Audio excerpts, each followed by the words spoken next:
যখন আমার খুব বিরিয়ানি খেতে ইচ্ছা করে কিন্তু রান্না করতে ইচ্ছা করে না, তখনই আমি এভাবেই ঝটপট বাসায় চিকেন বিরিয়ানি বানাই। প্রথমে 4টা লেগ পিস নিয়েছি। এবার দিয়ে দিব আদা, রসুন, জিরা, টক দই, টমেটো সস, ধনিয়া গুঁড়া, মরিচ গুঁড়া, কয়েক টুকরা কাজু বাদাম ও কিশমিশ, রেডিমেড বিরিয়ানির মশলা, সাথে দিব স্বাদমতো লবণ। এবার সব কিছু ভালোভাবে মিশিয়ে 10 মিনিটের জন্য রেস্টে রেখে দেব। এবার একটি প্যানে কিছু পরিমাণ তেল দিয়ে তেলটা গরম হলে দিয়ে দিব পেঁয়াজ কুচি। পেঁয়াজটা বাদামি করে ভেজে নিয়ে দিয়ে দিব ম্যারিনেট করা মাংসগুলো।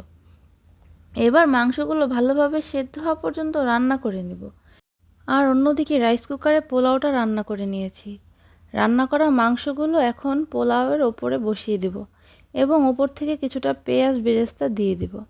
এবার ঢাকনা দিয়ে ঢেকে কিছুক্ষণ দমে বসিয়ে দিলে রেডি হয়ে যাবে ঝটপট চিকেন বিরিয়ানি। আমার 1 হাঁড়ি চিকেন বিরিয়ানি রেডি। এখন গরম গরম পরিবেশনের পালা।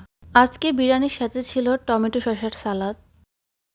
এই ঝটপট চিকেন বিরিয়ানিটা দারুণ টেস্টি হয়েছিল।